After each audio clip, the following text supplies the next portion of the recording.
At its peak, Sears owned the tallest building in the world, Is much more commonly known as Sears Tower. and dominated American shopping. Less than 40 years later, it was forced into bankruptcy. Its shelves empty, its stores abandoned, and entire malls became graveyards in its shadow. The shocking part: it wasn't destroyed by Amazon like everyone believes. It was destroyed from within, by leadership choices designed to extract value instead of invest in the future. Stick around as we expose the critical mistakes that could have stopped this entire tragedy. For much of the 20th century, Sears looked less like a retailer and more like an institution woven into American life. Its thick catalogs brought furniture, clothing, and tools into countless homes, and in malls across the country, Sears was the anchor store families returned to again and again. At its height, it felt permanent. But in reality, that sense of security was an illusion, one that covered up choices already steering the company in a different direction. And to underscore just how much its core was fading, Sears discontinued its iconic mail-order catalog in 1993, The January announcement that Sears was pulling the plug on its catalog business. letting go of a direct sales platform that had been one of its greatest strengths.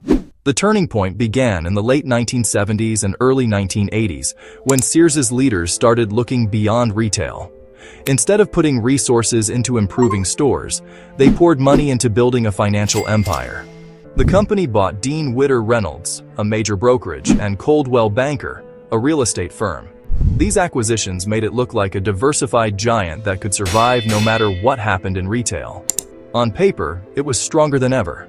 But on the sales floor, carpets went unchanged, layouts grew tired, and stock often fell short of what newer rivals were offering. Those rivals, meanwhile, were taking a different approach. Walmart was reinventing supply chains and investing in distribution centers so it could keep prices low on massive suburban and rural stores. Home Depot was revolutionizing hardware shopping by stocking an unmatched depth of inventory inside cavernous warehouses. Consumers quickly noticed who was improving their shopping experience, and it wasn't Sears. Leadership believed that diversification into banking and real estate would insulate the company from risk. Instead, it created an image of invincibility that didn't match reality. In the mid-1980s, Sears helped launch the Discover Card, by Sears's Dean Witter financial division. a symbolic milestone that showed how far the company had tilted toward financial services while its retail arm was left to stagnate. This was the irony of the era. To shareholders, Sears looked like a fortress, but to everyday shoppers, it was growing outdated. Who was steering those choices, and why? By the end of the 1980s, insiders and analysts were already warning that underinvestment in stores was eroding the heart of the business. The warnings were brushed aside, and executives doubled down on the belief that financial power would protect the whole company. From the outside, Sears still appeared strong, its brand blazoned across malls nationwide. Inside, the distance between the company's balance sheets and its customer experience was widening into a dangerous gap. That gap set the stage for the next phase of Sears' story, when new leadership would rise with a plan to rebuild the empire. But the way that plan unfolded would take the illusion of invincibility and turn it into something far more destructive.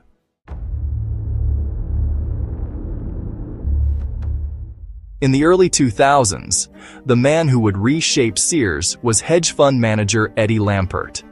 His path to control began in 2002, when Kmart filed for bankruptcy. Kmart filing for Chapter 11 bankruptcy today. Lampert bought large amounts of its debt, converted that position into equity once the company emerged, and gained control. From there, he used Kmart as the vehicle to acquire Sears in a deal announced in late 2004 and finalized in 2005. At the time, this was hailed as a bold strategy, a Wall Street figure stepping in to fuse two fading chains into a single powerhouse. Some even called him the next Warren Buffett, imagining he might reinvent the department store for the modern era. But what followed told a different story. Lampert approached retail like an investor, not a merchant. He saw Sears Holdings as a collection of assets, more like a portfolio than a unified business. Each brand, from Kenmore to Lands' End, was treated as its own entity, measured against the others instead of working together toward a customer-centered strategy. Inside the company, departments competed for resources instead of collaborating.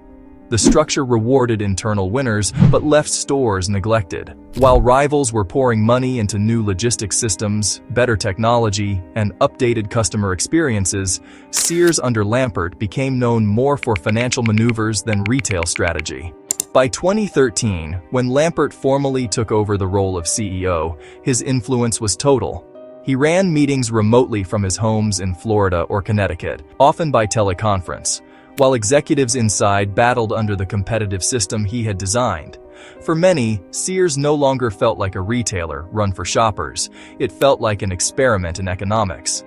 Critics also pointed to Lampert's financial entanglements. His hedge fund, ESL Investments, not only owned major shares in Sears, but also extended large loans to it. That dual role, as both owner and creditor, meant that Lampert effectively paid interest to himself while deepening his control. Supporters framed this as keeping the company afloat, but detractors saw conflicts of interest that shaped every major decision. One of the clearest examples came in 2015 with the creation of Seritage Growth Properties. Sears spun off more than 200 properties into this real estate investment trust, which Lampert also chaired.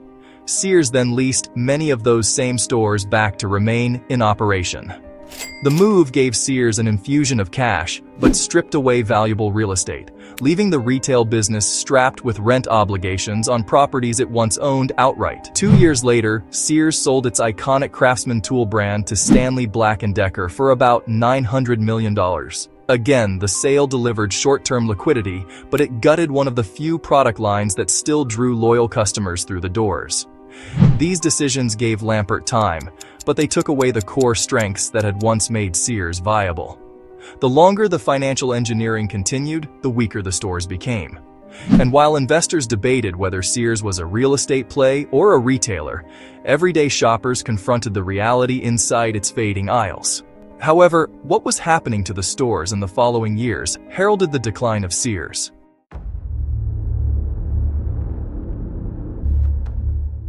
By the 2010s, the reality of Sears was impossible to ignore.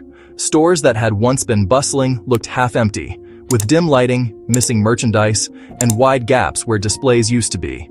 Entire sections of sales floors stood unused, creating the impression of spaces slowly hollowing out.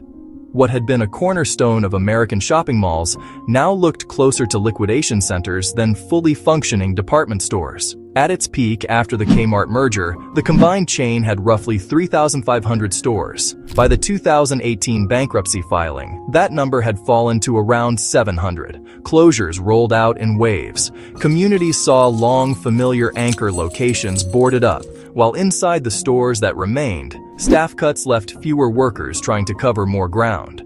The service weakened, lines grew longer, and the larger effect extended beyond the company itself. Every shutdown stripped jobs from local economies and drained traffic from already struggling malls. For many workers, losing Sears meant losing a steady paycheck that had once seemed secure. Leadership tried to tell a different story. The Shop Your Way loyalty program was marketed as a bold step into the digital age. Executives pitched it as a way to collect data and reward repeat customers. In practice, it did little. Shoppers didn't need points or coupons. They needed clean stores, good selection, and reliable stock.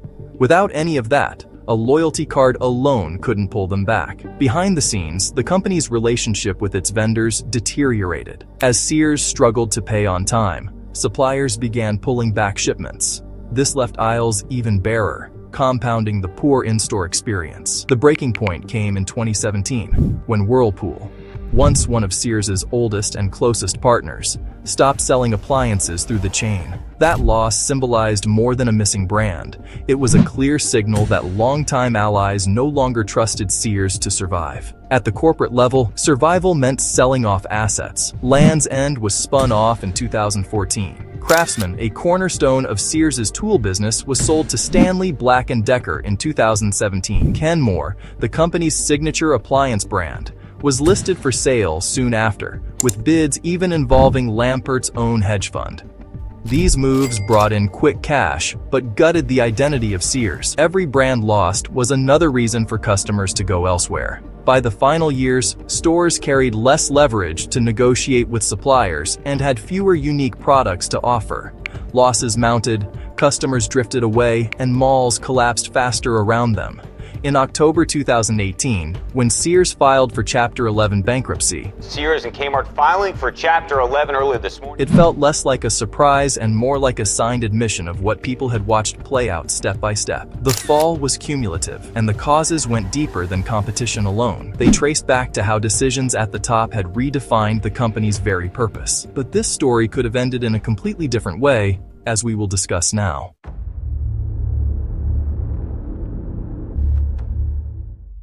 Sears did not fall because of Amazon. It fell because leadership treated it like a set of financial assets instead of stores meant to serve people. For years, decisions favored short-term gains, while shelves emptied and customers moved on. What might have saved Sears was clear. They needed to fix their physical stores and make the shopping experience better. They had to keep their famous brands, like Kenmore and Craftsman, and make them modern again.